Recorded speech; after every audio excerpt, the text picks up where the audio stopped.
Hello and welcome to the special business meeting for the District of Squamish. Today is Tuesday, January 10th, 2023, which I'll eventually get used to saying. Welcome to the Squamish Nation traditional territory. And can I have someone move adoption of the agenda, please? Moved by Councillor Stoner, second by Councillor French. All in favor? Any opposed? Motion carries. First order of business is District of Squamish Municipal Airport, Don Patrick Field Regulations Bylaw. We have staff to present. I will turn it over to you. If you could introduce yourself and the topic, please.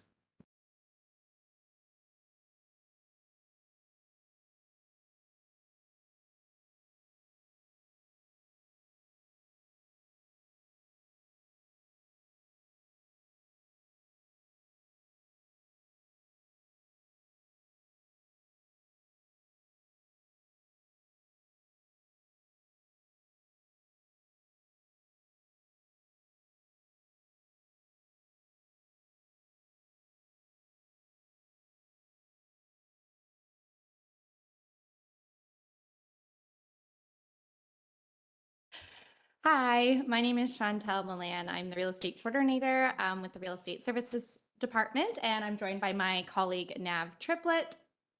We are here today to bring forward the Squamish Municipal Airport Don Patrick Field Regulations Bylaw and supporting bylaw amendments.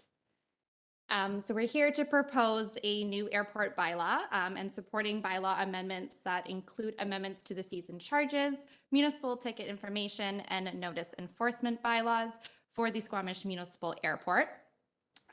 These are to establish more formalized regulations and procedures at the airport.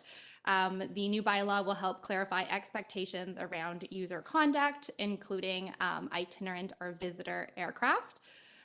It also is going to update fees and implement penalties and offenses for non-compliance to the regulations that we are bringing forward.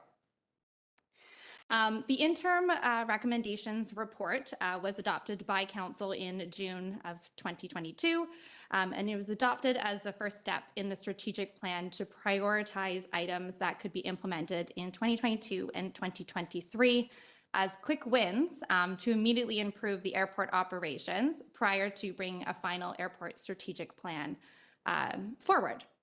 Out of the interim recommendations report, there were several recommendations which we have been implementing since the adoption in June.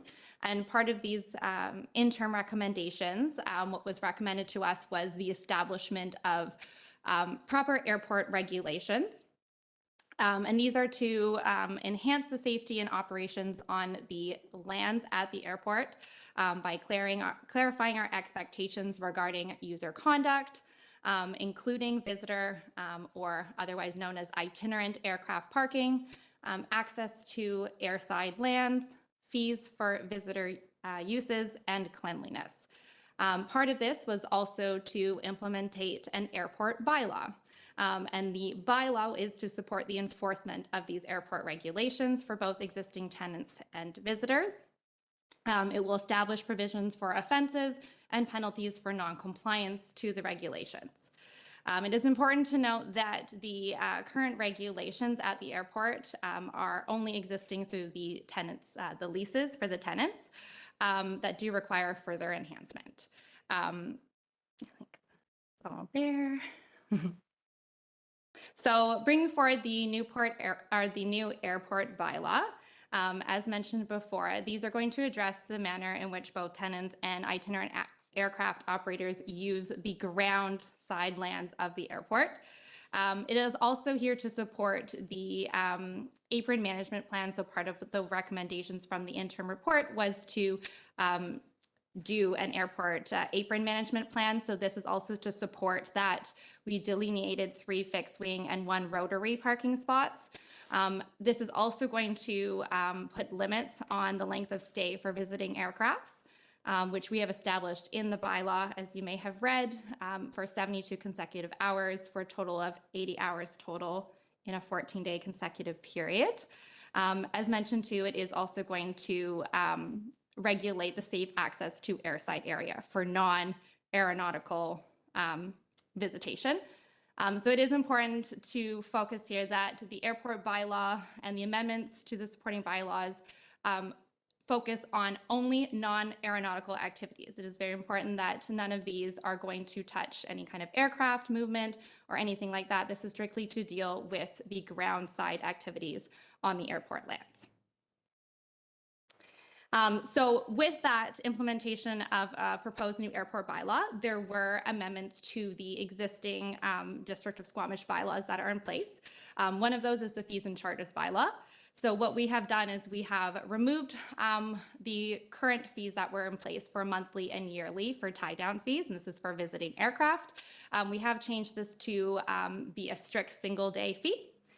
We have also increased the fee from $7 to $10 a day, just for ease of payment, and also to align with other tie-down fees that we've seen across other comparable airports. As well, we do need to do amendments to both our notice enforcement bylaw and municipal ticket information bylaw, as these allow us to or align provisions for offenses and penalties for non-compliance. So we have established the airport bylaw in these two bylaws. We have also noted that in the notice enforcement bylaw, we are doing a $500 which is the max fee for any violations to the regulations in the bylaw, as well as adding the bylaw into the municipal ticket information bylaw and placing that max fee at $1,000 as well.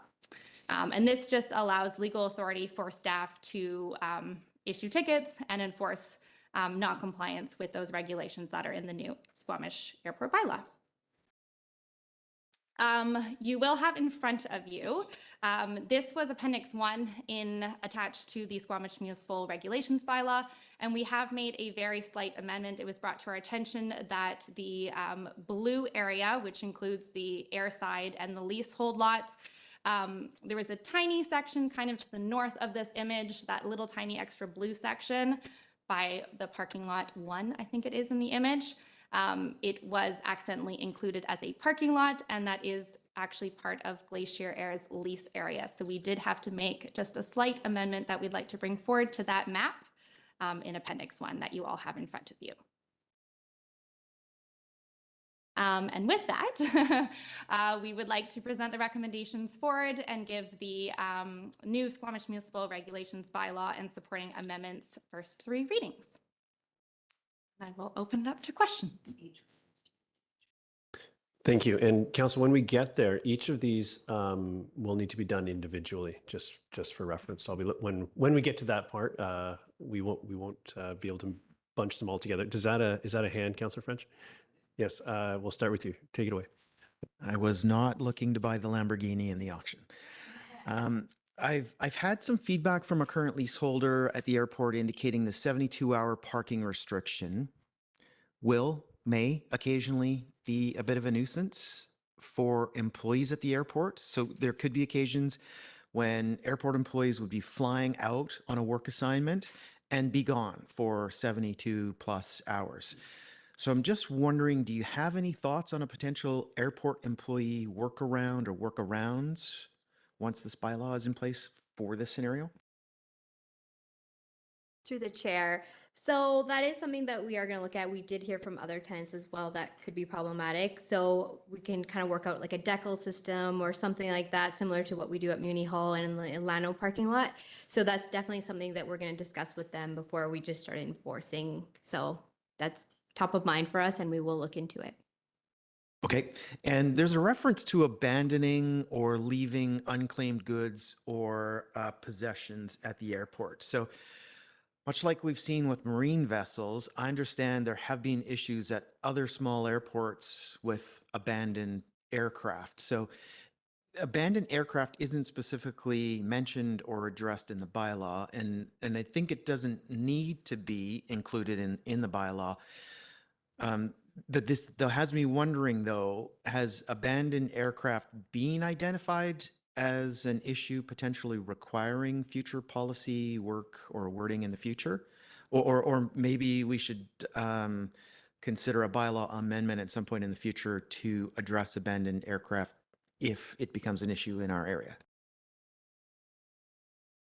Through the chair. So we did check in with Transport Canada on that on all the rules and regulations, and they did mention that we can't include aircraft in our rules and regulations as it goes into federal jurisdiction. So if by chance, we haven't had this before, but if there was an abandoned aircraft, we would discuss with Transport Canada and our legal counsel to move forward with that. Okay, and also had some feedback shared with me about camping at the airport. It looks to me like the bylaw fairly clearly prohibits overnight accommodation in any form at the airport. So this would appear to rule out a caretaker being allowed to stay at the airport. And one of the reasons that I'm bringing this up is because I learn so much every time we do something new at the airport. Apparently, there are other airports in our province where they actively support what they call underwing camping, and it's part of their tourism strategy. So just wondering about future considerations for potentially a caretaker suite or suites and the possibility of underwing camping as it relates to what this work on the bylaw. So through the chair, that was mentioned by some other tenants as well, and that's something that we'd prefer to look at through the long-term lease negotiations, as there's components to it like the camping bylaw that we'll look at, and the zoning and the Chikai fan and whether overnight accommodation is allowed. So there's a lot more analysis that we have to do. So at this point, we'd like to leave it at no camping, and then we can reassess and amend the bylaw or include clauses in the leases as we go. Perfect. Happy to hear it's on the radar of staff. Thanks, Chair. Thank you. I have Councillor Anderson. Thank you. Staff, you has offered a correction to one of the maps in our package, Appendix 1. I have a question regarding another map, and that's Appendix 3. And I hadn't noticed this before, but on the northeast corner, near the northeast corner of the airport, Municipal Airport Don Patrick Field delineation here, there is an indentation which I hadn't noted in previous maps, and I wonder if you might offer an explanation of this. Is this not part of the airport grant or arrangement, original one with the province? I'm curious about that piece that's not within the delineated boundary. So through the chair, that land is actually Crown land, and it was not included in the sponsor grant for land for the airport. That's something that we can look at in the future in acquiring, but at this point, it is still Crown land. Thank you. That's of interest because there are some, there have been and may be some potential uses that might be considered further along in our strategy, and the status of that may come up again. I have another question regarding administration of the bylaw. In the section organizational impact, staff point out that this is not going to be a challenge. The resources involved in administrating this proposed bylaw are within the work plan of the real estate services. The report also refers to 4 other airports that have been consulted, and they are Campbell River, Nelson, and Pemberton and Qualicum Beach. I'm wondering whether there is a provincial organization of municipal airports, some kind of at least an ad hoc body that compares notes, and if so, should we belong to one? Through the chair. That is a great question. I'm not aware as such, just for specific airports in general. We are a recent member of the BC Council for Aviation that's doing work for kind of aviation purposes and things like that. So we have become a member with them so that there might be something that comes from that. I know many of the airports that our consultants have worked with and that have mentioned as examples are part of that. So we have yet to kind of see what comes from that, but we are kind of making steps towards that. So, but we'll certainly take a look at if there's any other committees or associations out there that we could. Thank you. Evidently, we're not alone in facing some of these administrative burdens. In follow-up from this, about 6 years ago, Tourism Squamish invited the harbor master for Anacortes, Washington Small Boat Harbor, for a presentation here. And one of the highlights of that gentleman's presentation was the fact that they also administer the Anacortes Airport. Joint administration for a cheaper administrative, keeping the administrative costs down for the ratepayers. In fact, Washington State has a ports association of about 70 members, and a majority are combined small boat harbor airport authorities, again, for joint administration. My question to you, is there an opportunity perhaps later on in the airport strategy as it unfolds to examine the prospect for combining resources with or attention to our small boat harbor? Because we have identified future administrative scenarios down there and not dissimilar from the airport in terms of enforcement and collecting fees. Through the chair, that's definitely something we can mention to our consultants as we work through the long-term strategy and see if there's any synergies. Thank you. Thank you, Councillor Anderson. I have Councillor Stoner, followed by Councillor Pettingill. Thank you. Two quick questions back to the parking. Do any of the leases currently have like parking spots allocated to them or parking areas? I'm just curious because I don't think it's just necessarily staff parking or employee parking that's an issue. I can also envision folks who are going off on a longer trip and they get dropped off by helicopter somewhere. So I'm just curious how we tease that apart, if it's allocated to specific leases or if it's just more broadly. Through the chair. So some of the tenants have their own parking on site, like Black Tusk, for example, and Blackcomb. And then Sea Sky Air and Glacier has a bit of parking, but yes, I think it's mainly just Sea Sky Air and Flying Club that use the general parking lots. And so maybe we can get them to give customers decals as well, or sort out some kind of solution like that with them. Okay, great. And then this is just more broadly a question I asked it a lot at the start of last term, and I think it's useful to have a reminder.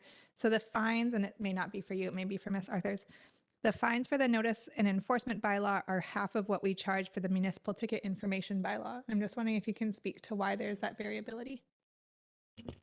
Okay, so there is a difference between notice enforcement opportunities under the legislation and MTI under the legislation, municipal ticket information.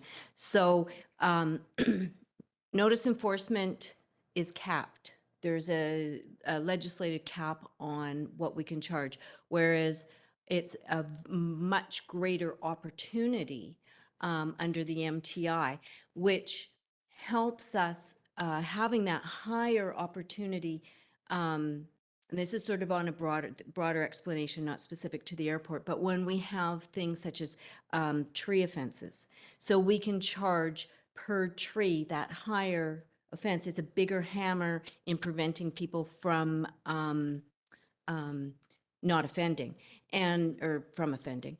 And the other thing when it comes to notice enforcement is it's a much better enforcement tool from the perspective that you don't have to have personal service on the person who's offending in the moment. Whereas MTI, you have to catch them in the act, and then you have to serve the ticket on the person who's offending. So for example, well,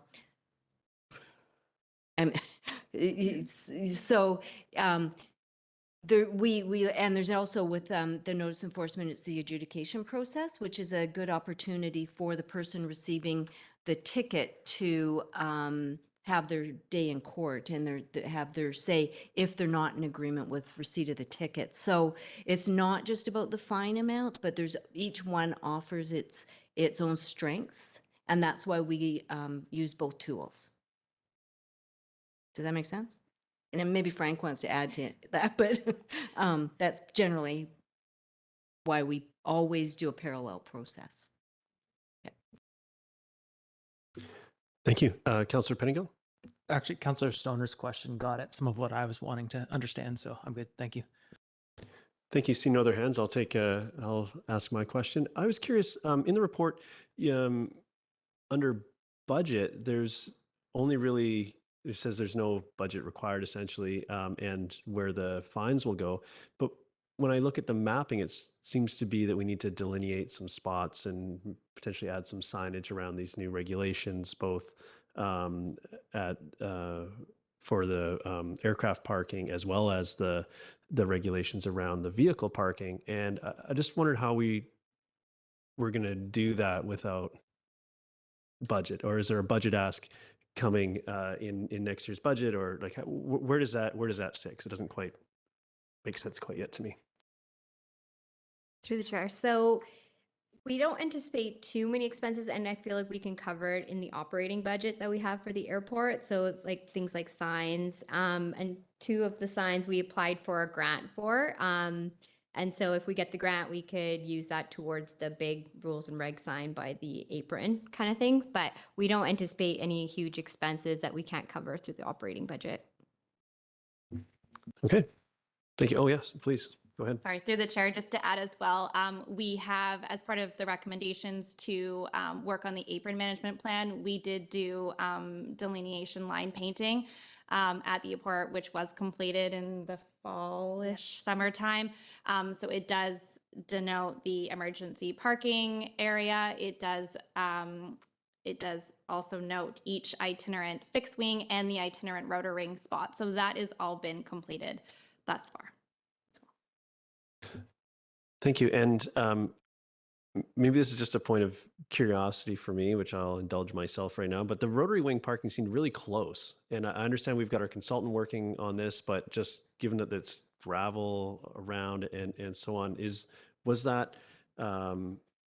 was there any discussion in it being further from the fixed wing parking, or am I just adding a problem that's not there?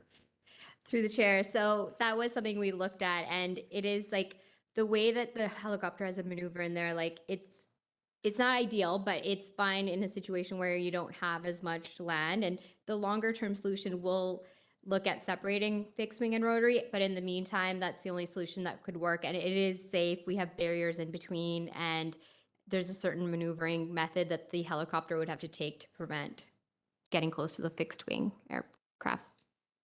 Okay, thank you. Any other questions, council, before we entertain a motion?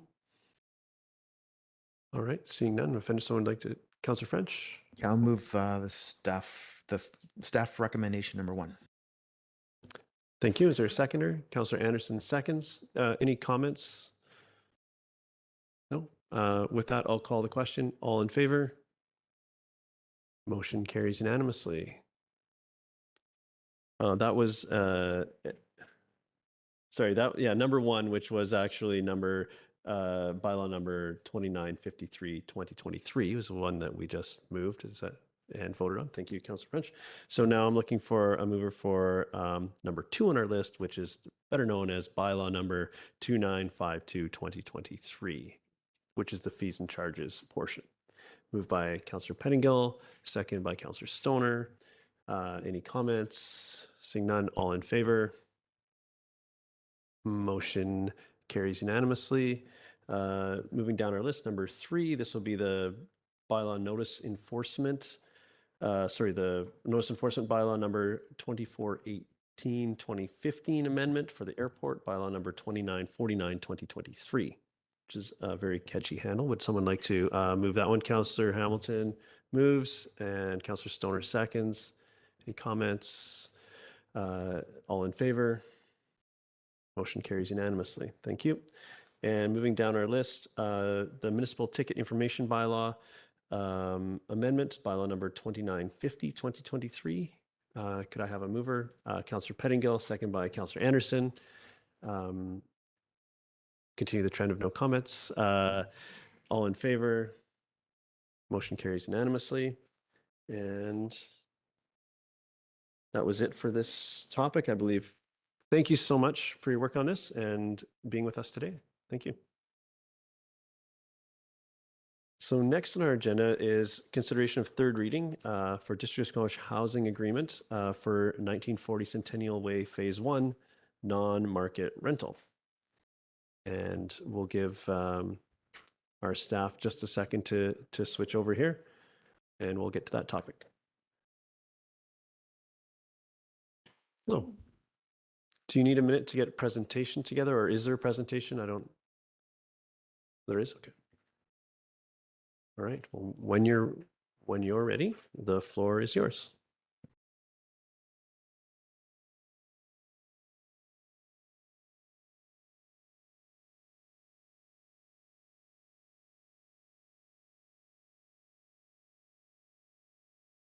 All right. Good afternoon, Mayor and Council. My name is Jessie Abraham, and I am a planning consultant presenting on behalf of the Community Planning Department. And today I'm presenting the non-market housing agreement bylaw number 2945 for 1940 Centennial Way for consideration of third reading. As per the land development agreement executed in June 2021, the developer agreed to enter into a housing agreement with the district for 22 affordable rental apartments to be delivered in phase 1 of the project. The units are a mix of 1, 2, and 3 bedroom apartments, and the term of the affordable housing agreement will last in perpetuity. On December 20th, the housing agreement was given first and second reading, in which council passed a motion to include 2 amendments. So the first amendment speaks to the district's ability to select a waitlist manager for the affordable rental units. The purpose of this is to distinguish a waitlist manager as a different role from a property manager. The developer agreed to this text revision as shown on the slide here. Council's motion included a second amendment to secure at least one of the 1-bedroom units at a single-person household rent rate. The developer agreed to revise the rent rate structure as shown in the table here. So one bedroom will now be secured for a single-person household. Based on the low end, 80% of median household income, the rent is calculated based on an annual income of $35,488. This means the rent rate will be secured at $857 per month, as per the most recent household income data. Schedule C of the bylaw provides further detail on the methodology for calculating permitted rents. Of note, the district's perpetual affordable housing policy does not currently define affordable rents based on the unit type, such as 1, 2, or 3 bedroom. It provides rents by household size only, so staff are planning to address the permitted rent rates by unit type in the next update of the perpetually affordable housing policy. The formal staff recommendation is that the District of Squamish Housing Agreement Bylaw number 2945, 2022 be given third reading. And that concludes my presentation. Thank you. Thank you. Council, do we have questions? Okay, seeing none, I'll ask one question. I'll limit myself to that. Thank you. I appreciate the work on this file. I think I'm happy to see it move forward. I'm curious around committing to these agreements in the general sense. I'm curious, as the housing values overall rise, the people that can afford them in our entire community, whether that's to purchase them outright or otherwise, it changes. So the median income seems to be creeping up. Does this do the rates here, are they linked to a perpetual affordable housing policy where we can contemplate any changes that might need to happen there if things get too far out of line, or is this does it get tied specifically to each housing agreement itself? So I know the perpetually affordable housing policy sort of speaks to this, but is it severed at this point and we're committing here with this, or in the general sense to each one of these individually? Thank you for the question. What we have to do with these housing agreements is we follow the housing agreement or the perpetually affordable housing policy of today when we draft them. But once they're approved and the bylaw is adopted, any changes to our perpetually affordable housing policy would affect new agreements, but not the existing ones. Okay, thank you for that clarity. It was more of a curiosity here and certainly not a deal breaker with this one. So Councillor Stoner moves staff recommendation. Do I have a seconder? I'll second that.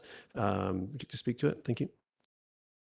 Yeah, I would just like to speak to it briefly. Thanks to staff, Ms. Abraham, and the developer for addressing the concerns that I raised last time that this came forward at the end of December.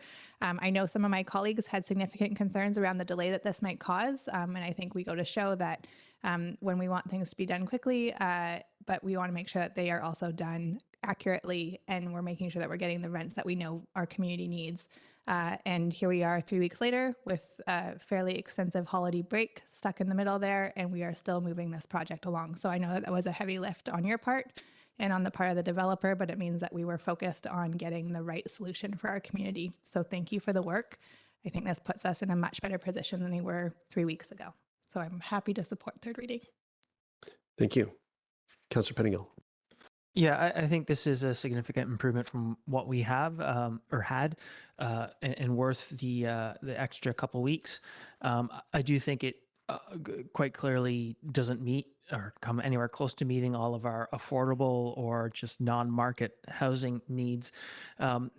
Just through this discussion, we realize the challenges in trying to align units to income and jobs, because your income can change significantly several times throughout the year, and your relationship status and all of these things.